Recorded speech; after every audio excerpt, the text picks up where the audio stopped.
La fuite de documents des services de renseignement canadiens montre comment la Chine a influencé leur élection. Mais le Premier ministre Justin Trudeau et le Parti libéral essaient de garder le silence.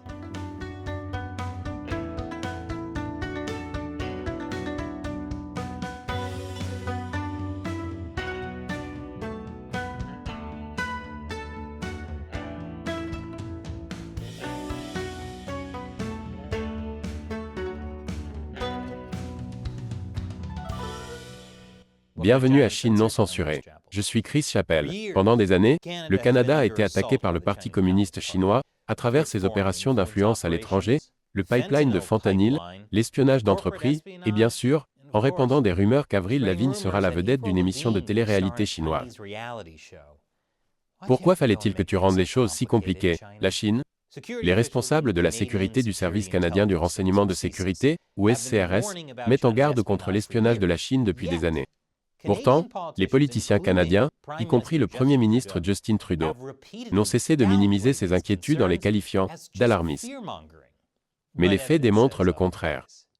Depuis novembre dernier, des rapports ont été publiés sur la façon dont les services de renseignement canadiens ont averti Trudeau que la Chine finançait secrètement au moins 11 candidats fédéraux aux élections de 2019. Et comment le Parti communiste chinois a dissimulé le flux de fonds entre les responsables chinois et les politiciens canadiens. Pour ce faire, ils ont utilisé un vaste réseau de groupes communautaires contrôlés par le consulat chinois à Toronto. Puis, il a été révélé que des responsables de la sécurité nationale ont rédigé un avertissement sur ces efforts pour Trudeau et son bureau plus d'un an avant l'élection de 2019. Mais toutes ces preuves concrètes ne sont que de l'alarmisme. Je veux dire, pourquoi le Canada devrait-il avoir peur qu'une puissance étrangère malveillante finance ses élections? La vraie chose effrayante au Canada, ce sont les cerfs avec des patins à glace attachés à leurs bois. Je vous mets en garde contre ça depuis des années. Ces rapports ont été révélés grâce à l'enquête du journaliste canadien Sam Cooper, qui écrit pour Global News. Il a participé à notre podcast à plusieurs reprises et a expliqué comment le Parti communiste chinois, ou PCC, a alimenté la corruption au Canada. Il a notamment expliqué comment la Fondation Trudeau, qui porte le nom du père de Justin, Pierre Trudeau, a reçu des dons du président local du Front Uni, une organisation influente du PCC, Jiang Bin. Je vous laisse un lien ci-dessous. Vous savez, au moment où nous avons fait ce podcast, il n'y avait aucune preuve que le PCC était directement impliqué dans ce don. C'était juste très vague. Mais maintenant, il y a des preuves du CSIS qu'un officiel d'un consulat chinois a parlé avec Jiang Bin. Il lui a dit de faire un don d'1 million de dollars à la Fondation Trudeau, que le gouvernement chinois lui rembourserait. Jiang a fini par donner 200 000 dollars à la Fondation Trudeau, 50 000 dollars pour la construction d'une statue de Pierre Trudeau, et 750 000 dollars à l'Université de Montréal, l'Université de Pierre Trudeau. La fondation familiale de Justin Trudeau a donc reçu des dons d'une organisation influente du PCC, de l'argent qui semble maintenant provenir du consulat chinois. On dirait presque qu'il est dans l'intérêt de Justin Trudeau de minimiser l'influence du PCC dans les élections canadiennes. Un peu comme il est dans l'intérêt d'un chien de minimiser la façon dont le canapé a été détruit. Ça aurait pu être n'importe qui. Arrêtez de faire de l'alarmisme. Mais finalement, les rapports de Sam Cooper ont forcé l'examen public de l'ingérence chinoise dans les élections. Et cela a poussé Trudeau à adopter une position publique plus ferme. Trudeau a exprimé ses préoccupations au leader chinois Xi Jinping lors du sommet du G20 en Indonésie l'année dernière. Ce qui semble faible. Mais compte tenu de la politesse des Canadiens, exprimer des inquiétudes est l'équivalent pour eux de lancer une chaise. Il s'agit du même G20 où Trudeau et Xi ont été filmés en train de discuter dans un couloir, et où l'on a entendu Xi Jinping qualifier Trudeau de « très naïf » alors qu'il s'éloignait. Je ne le dis pas souvent, mais Xi Jinping n'a peut-être pas tort. Le gouvernement canadien a été très lent à mettre en œuvre des mesures concrètes pour contrer l'ingérence étrangère. Monsieur Trudeau et son Parti libéral ne sont pas très enthousiastes à l'idée de parler de l'ingérence de la Chine, sans doute en partie parce que ce sont eux qui en ont le plus profité lors des élections. En effet, la plupart des candidats soutenus par la Chine étaient des libéraux. Jusqu'à ce jour, Trudeau continue de prétendre qu'il n'a jamais reçu de compte-rendu sur les candidats recevant de l'argent de la Chine. Ce tas d'argent chinois aurait pu provenir de n'importe où. C'est impoli de faire des suppositions, vous savez, mais les documents du SCRS récemment révélés au Globe and Mail montrent encore plus de détails sur les opérations d'ingérence électorale de la Chine au Canada. Je vais analyser ce qu'ils disent après la pause. Bienvenue à nouveau. Les documents du CSIS divulgués par le Globe and Mail montrent que la Chine a employé une stratégie sophistiquée pour s'ingérer dans l'élection canadienne de 2021. Le PCC avait deux objectifs principaux. 1. Faire en sorte qu'un gouvernement libéral minoritaire revienne au pouvoir. Et 2. Faire en sorte que certains candidats conservateurs identifiés par la Chine soient défaits. Selon le SCRS, l'objectif global du PCC était à la fois d'obtenir des renseignements utiles et de neutraliser les Canadiens qui critiquaient les politiques du PCC, comme la répression des Ouïghours, des Tibétains, de Hong Kong et leur visée sur Taïwan. Et ils savaient qu'ils devaient faire élire pour y parvenir. Selon un fonctionnaire du consulat chinois cité par le SCRS, le Parti libéral du Canada est en train de devenir le seul parti que la République populaire de Chine peut soutenir. Je suis sûr que cela n'a rien à voir avec la politique, et tout à voir avec le fait que Justin Trudeau est un beau gosse. Même si certains considèrent son tatouage comme une appropriation culturelle. C'est la deuxième façon la plus offensante dont il a colorié sa peau. Quoi qu'il en soit, le Parti communiste chinois s'inquiète du fait que de nombreux conservateurs sont trop critiques envers la Chine. En particulier Kenny Chu. C'est un député d'origine chinoise qui a critiqué la prise de contrôle de Hong Kong par la Chine et qui a rédigé un projet de loi réclamant un registre des agents étrangers qui aurait obligé toute personne travaillant pour des régimes hostiles, dont la Chine, à déclarer ses intérêts. Chu a perdu les élections de 2021 face au candidat libéral Pham Binh. Chu a imputé sa perte aux campagnes de désinformation chinoises.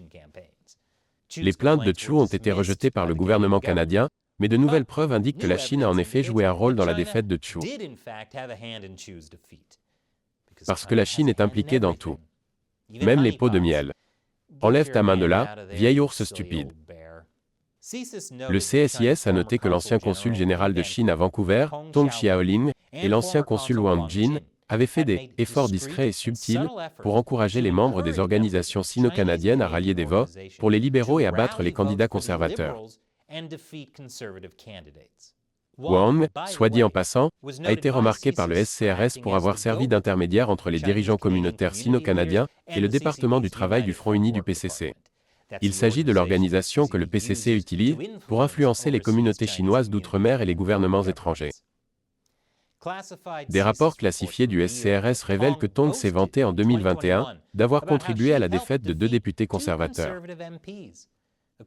Selon les documents, Tong a discuté de la défaite d'un conservateur de la région de Vancouver, qu'elle a décrit comme un « distracteur vocal » du gouvernement chinois.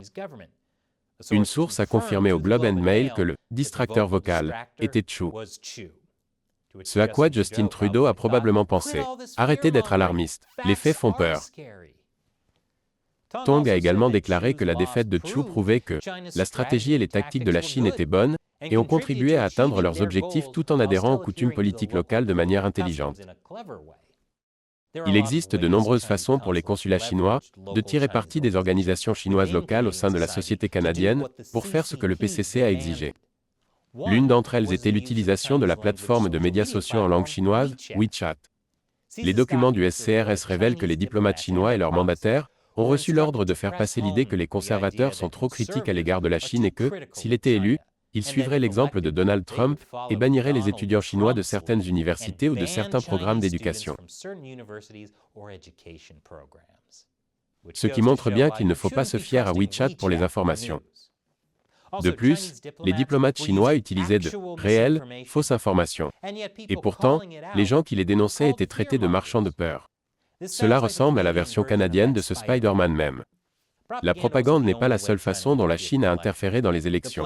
Le plan comprenait des campagnes de désinformation, des dons en espèces à des candidats amis et l'organisation de l'embauche, par des propriétaires d'entreprises d'étudiants internationaux chinois, étudiants au Canada, comme bénévoles de campagne pour soutenir les candidats libéraux préférés.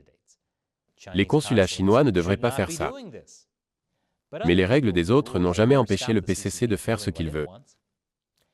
En janvier 2019, le gouvernement Trudeau a mis en place ce qu'ils ont appelé le groupe de travail sur les menaces contre les élections, chargé de surveiller les menaces contre les élections fédérales. Mais ce groupe de travail n'a jamais émis d'avertissement public concernant l'ingérence étrangère pendant les campagnes de 2019 ou 2021. Cela montre à quel point la réponse du Canada a été faible en cas d'ingérence étrangère réelle.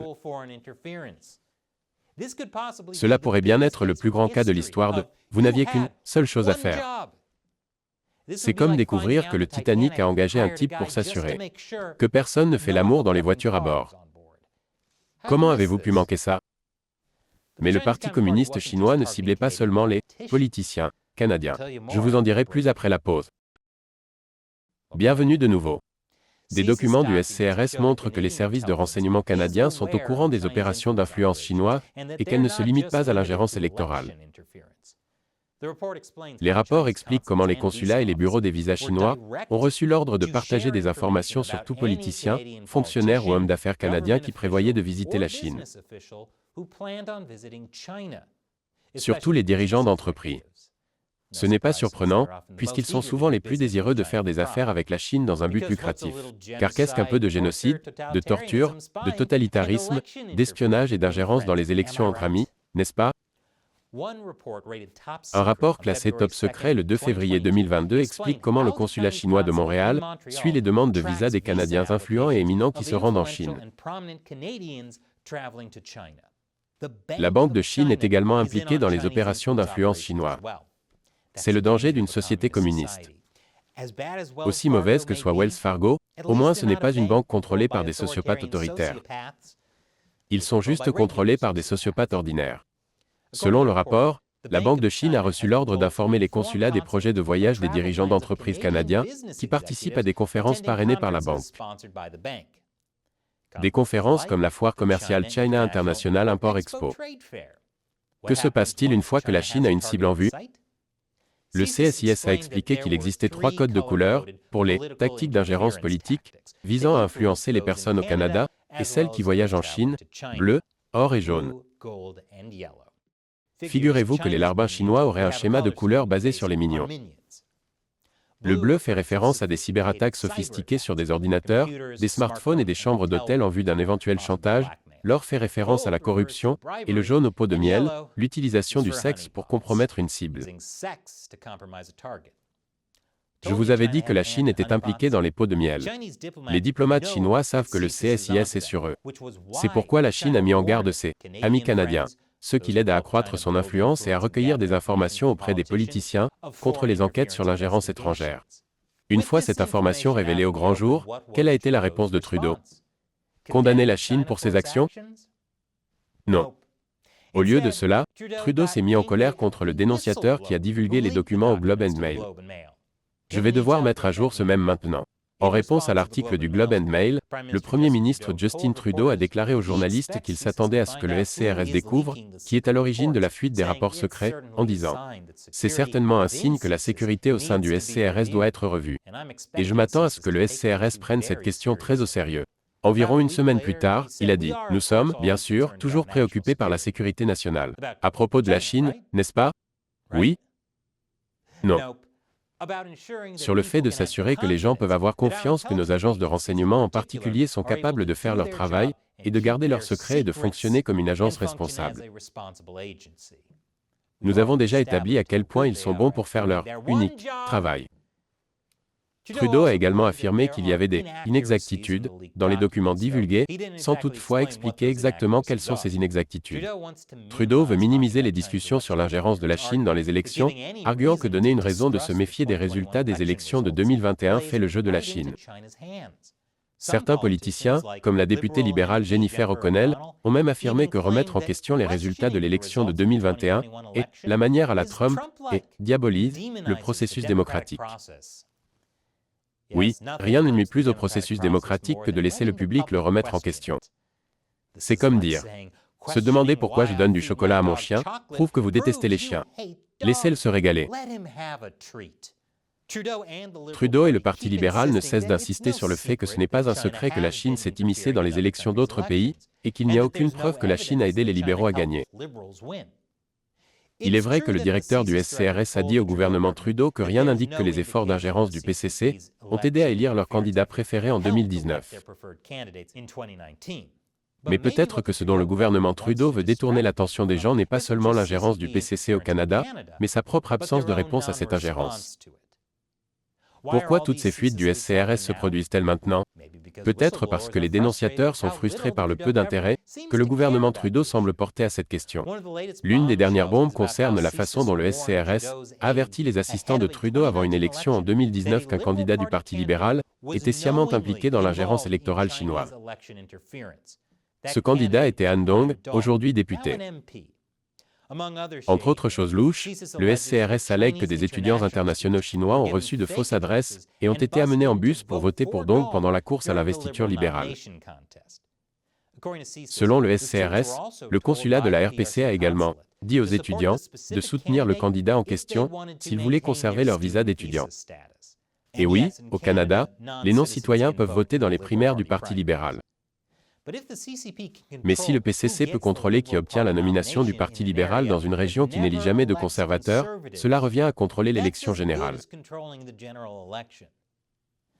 Quelle a été la réponse de M. Trudeau à cette histoire? Il a dit qu'il n'appartient pas à des agents de sécurité non élus de dicter qui peut ou ne peut pas se présenter aux élections. Ce qui est vrai, mais aussi non pertinent, puisque le SCRS ne faisait pas cela. Trudeau a-t-il manqué la partie où le consulat chinois contraint les étudiants à voter pour un candidat ou à perdre leur visa d'étudiant? C'est tout à fait normal? En fin de compte, cette question ne devrait pas être partisane. Tant les conservateurs que les libéraux devraient s'inquiéter de ce que la Chine fait pour saper le Canada et de la faiblesse de la réponse du Canada. En effet, les libéraux devraient être les plus désireux de contrer l'influence chinoise, précisément parce que certains d'entre eux en ont bénéficié. En minimisant l'influence de la Chine, on fait croire au public que les libéraux s'en prennent à la Chine. Et cela ne fait que donner plus de carburant aux conservateurs contre eux, d'autant plus que le Canada élargit son enquête sur l'ingérence électorale étrangère en étudiant l'élection de 2021. Le Canada doit lutter contre l'ingérence et la désinformation chinoise, sous toutes leurs formes. Que ce soit dans leurs élections, ou en répandant des rumeurs sur Avril Lavigne jouant dans une émission de télé-réalité. Honnêtement, cela pourrait-il être plus évident? Et cette émission est possible grâce au soutien des téléspectateurs.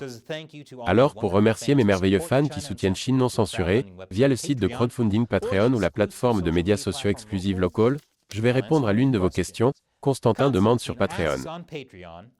Je me demande si vous êtes au courant des réserves d'or croissantes de la Chine et de ses plans présumés en coopération avec d'autres pays comme la Russie, le Brésil, l'Inde, etc. Pour détrôner le dollar comme monnaie de réserve mondiale. Merci à vous et à votre équipe pour le travail acharné que vous avez fourni pour cette émission. Bonne chance. Eh bien, si c'est vraiment le plan de la Chine, alors la blague est sur eux. Plus personne ne se soucie de l'or. Le dollar américain, et pratiquement toutes les monnaies du monde, sont des monnaies fiduciaires.